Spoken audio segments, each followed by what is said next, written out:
अस्सलाम वालेकुम। उम्मीद आप सब खैरियत से होंगे। आज मैं आपके साथ एक ऐसी कहानी शेयर करने जा रहा हूँ जो दो दोस्तों के मुताल्लिक़ है, जो लैंड माफिया के बारे में है, लैंड ग्रैबिंग के बारे में, कैसे लैंड माफिया काम करता है, कैसे ज़मीनों पर गैर कानूनी तरीके से कब्ज़ा किया जाता है, ये उसके मुताल्लिक़ है, उसके बारे में है।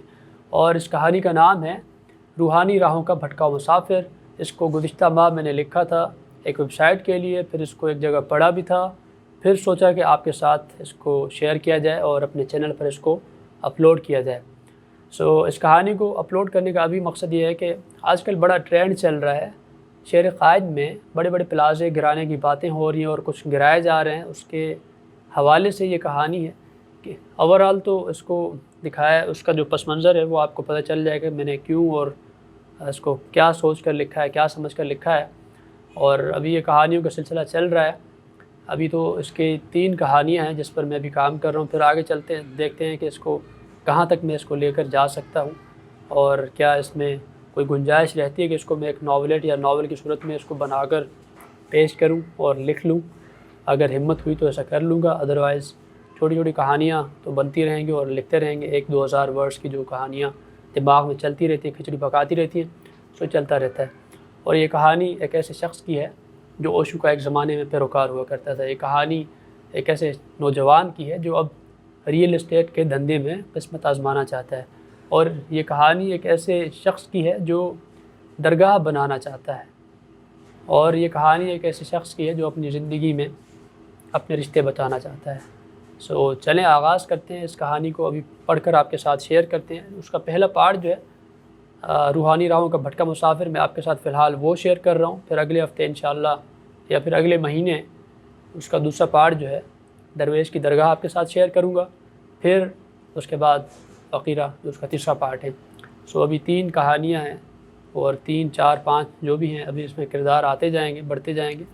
जो मेरे जहन में अभी फ़िलहाल तो 5 किरदार हैं, तो देखते हैं कहाँ जाते हैं, कैसे इसको अभी इसको अख्ताम करना है। लेकिन उसका जो पहला पार्ट है उसका अख्ताम हो चुका है, जो शेर खामोशा बनाएगा और बड़ा उसमें पैसा कमाएगा, ये उसका प्लान है, उसकी तरतीबें हैं। चलें आगाज़ करते हैं, इस कहानी को पढ़ते हैं, फिर उसके बाद आपसे पूछेंगे कि आपको कहानी कैसी लगी। चलें। रूहानी राहों का भटका मुसाफिर शेर खामोशा क्यों बनाना चाहता है। एक रोज़ यादों की खिड़की में खड़ा अरसलान आईने में अपना अक्स देख रहा होता है कि उसे गए वक्तों की झलक दिखाई देती है, जिसमें उसे जामिया के दालान में टहलते कुछ दोस्त नज़र आते हैं। उन दोस्तों में वो जवान भी शामिल होता है जो हाल ही में नेपाल तापोबान से लौटा है। नेपाल से लौटा ये जवान तालिब इल्मी के ज़माने में गुरु रजनेश अल मारूफ ओशो की करिश्माती शख्सियत से इस कदर मुतासिर हुआ कि एक रोज़ जोश खताबत में अपना आश्रम बनाने का ऐलान कर बैठा। वो लड़का आश्रम बनाने का ख्वाब आंखों में सजाए लम्हा लम्हा उस ख्वाब में जीता रहा और हम आने वाले कल को लेकर हाल में जीना भूल गए। दिन महीने साल गुजर गए, देखते ही देखते जामिया के दालान में टहलते सारे यार आंखों से ओझल हो गए। कुछ तारीख राहों के मुसाफिर बने तो कुछ हालात की भट्टी में जलकर बाबू बन गए। एक दहाई बाद अरसलान का देरीना दोस्त लौटा तो अरसलान उससे मिलने चला गया, लेकिन उसे ये जानकर हैरानी हुई कि अब उसके दोस्त का नज़रिया बदल चुका है। जो लम्हा लम्हा जी भर के जीने का आदी था, अब पल पल आने वाले कल को लेकर करता रहता है। रूहानी राहों का भटका मुसाफिर अब आश्रम बनाने का इरादा तर्क कर चुका है। अब उसे किसी दरवेश की दरगाह बनाने का शौक चढ़ा है, लेकिन उससे पहले वो रियल एस्टेट के धंधे में किस्मत आजमाना चाहता है, क्योंकि उसे लगता है कि ये कारोबार दिन दुगनी रात चौगनी तरक्की कर रहा है। टैक्स की मद में भी बड़ी हद तक छूट हासिल है, लिहाजा वो अपना एक प्रोजेक्ट शुरू करने का ख्वाहिशमंद है। बकौल उसके मैं चाहता हूँ कि एक ऐसा शहर बनाऊँ जहाँ हर तरफ सुकून, हरियाली और घने दरख्त हों, जहाँ शोर शराबे का नाम न हो।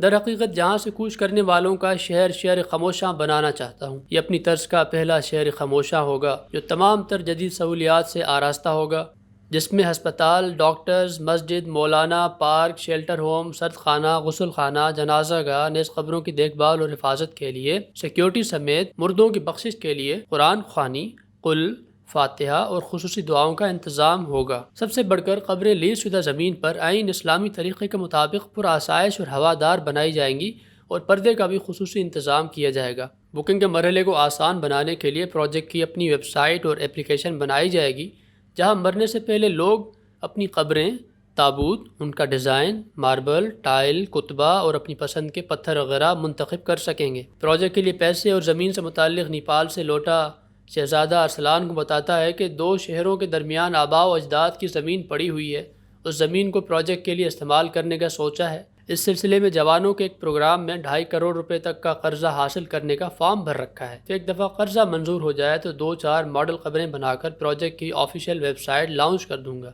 ارسلان اپنے دوست سے پوچھتا ہے کہ تمہارے ذہن میں شہر خاموشاں بنانے کا خیال کیسے آیا، جس پر مستقبل کا درویش جواب دیتے ہوئے کہتا ہے کہ ایک دن اخبار پڑھتے وقت ایک خبر پر نظر پڑی جس میں لکھا ہوا تھا کہ کچھ دیہاتوں کے مکین سراپا اس بات پر احتجاج ہیں کہ ہمیں ہمارے گھروں سے بے دخل کیا جا رہا ہے۔ سیٹھ لوگ چاہتے ہیں کہ ہم پرکھوں کی زمین انہیں کوڑیوں کے دام فروخت کر دیں۔ فروخت نہ کرنے کی صورت میں قبروں اور گھروں کو جڑ سے اکھاڑ پھینکنے کی دھمکیاں دی جا رہی ہیں۔ جب دوسرے دن ٹی وی لگایا تو وہاں بریکنگ نیوز چل رہی تھی کہ شہر کے علاقے جوتا نگر میں ابدی گھر اکھاڑ کر عارضی گھر بنائے گئے ہیں۔ تیسرے دن خبریں لگائی تو چل رہا تھا کہ شہر کے علاقے سول بازار میں کچرا کنڈی پر قبضہ کر کے کسی نے عمارت کھڑی کر دی ہے۔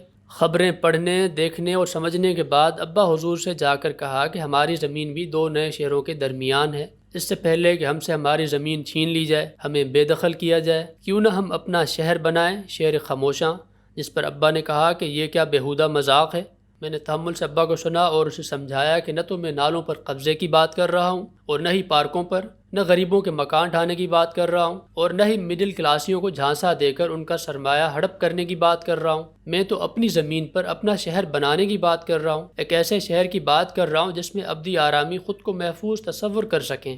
کم از کم انہیں اس بات کا یقین ہو کہ ہماری ہڈیوں کو بلند و بالا عمارتوں میں بطور سریے کے استعمال نہیں کیا جائے گا اور نہ ہی قبروں سے نکال کر ان کی بے حرمتی کی جائے گی۔ اس منصوبے کو بنانے کی ایک وجہ یہ بھی ہے کہ آئندہ کچھ سالوں میں نئے شہروں کی آبادی 10 سے 15 لاکھ ہو جائے گی، لیکن اتنی بڑی آبادی کے لیے وہاں قبرستان کے لیے مختص کی گئی زمین نہایت کم ہے جو کچھ ہی سالوں میں کم پڑ جائے گی۔ ارسلان بھائی ذرا سوچیں، مادت پرستی کا زمانہ ہے، آج کل سبھی مصروف ہیں، کہاں کسی کو اتنی فرصت کے مردوں کو آبائی شہروں، دیہاتوں، قصبوں میں لے جا کر دفنائیں یا پھر انہیں کسی بے ہنگم شہر کے بوسیدہ قبرستان میں دفنائیں جہاں قبروں کے مکین ہڈیوں سمیت لاپتہ کر دیے جاتے ہوں۔ لہٰذا نئے شہر اور وہاں کے مکینوں کی ابدی ضروریات کو ذہن میں رکھتے ہوئے یہ منصوبہ سوچا ہے۔ ارسلان اپنے دوست سے اجازت لیتے وقت نیک تمناؤں کا اظہار کرتا ہے اور اس سے کہتا ہے کہ لالا تمہیں تو پتہ ہے کہ میں مارکیٹنگ شعبے سے وابستہ ہوں، لہٰذا جب اپنا اگلا پروجیکٹ درویش کی درگاہ شروع کرو تو مجھ سے رابطہ ضرور کر لینا، شاید میں تمہارے کسی کام آ سکوں۔ جس پر وہ کہتا ہے کہ جی ضرور انشاءاللہ، اور پھر ارسلان نیپال سے لوٹے دوست سے اجازت لے کر چلا جاتا ہے۔ امید کرتا ہوں آپ کو آج کی کہانی اچھی لگی ہوگی، اور اگر اچھی لگی ہے تو لائک، شیئر اینڈ سبسکرائب کرنا مت بھولیے گا۔ شکریہ، اللہ حافظ۔